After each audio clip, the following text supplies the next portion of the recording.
na taon, because of course, change doesn't happen overnight. Yung sensitization, gender sensitivity, crossing over to gender responsiveness, and eventually, gender transformation.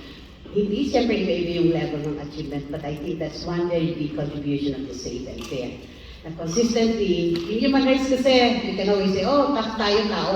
But in terms of our application of that, madalas tayo gender blind.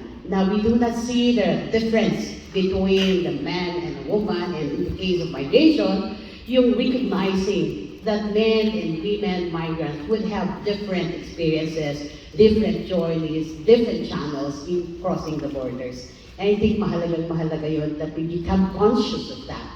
So, yun siguro yung isa. So, we do, for example, case documentation, case facilitation of distressed migrants, no? Pumunta sa CMA yung mga pamilya, yung mga migrants, na text to internet, mas madali na ngayon humingi ng tulong. But the point is, yung issue ng, how do you respond to the situation ng mga migrants?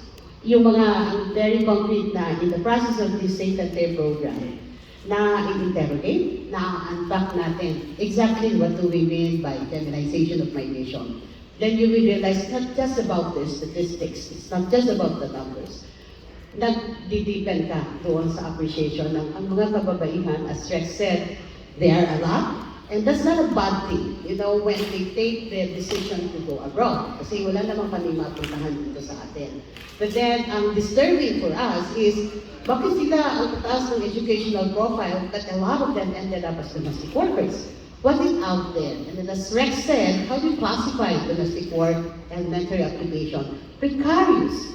Very vulnerable to a lot of abuses and exploitation.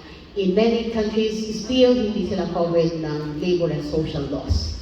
And that is something that we have to reckon. That every time you look at migration, you have to see the images of men and women, and I think hindi yun giving special treatment to the women, but giving recognition that this situation they find themselves in as migrant workers make them more vulnerable to abuses and exploitation. So I think yun yung win-win sa amin sa Safe and Fair, and of course we carry this, as Ma'am Sally said, the Safe and Fair program or project enabled CMA to further sustain our efforts in capacitating the migrants themselves. Luzon, Visayas, and Mindanao, and overseas as well. So I stop there. Thank you. Thank you, Ms. Ellene. So I just wanted to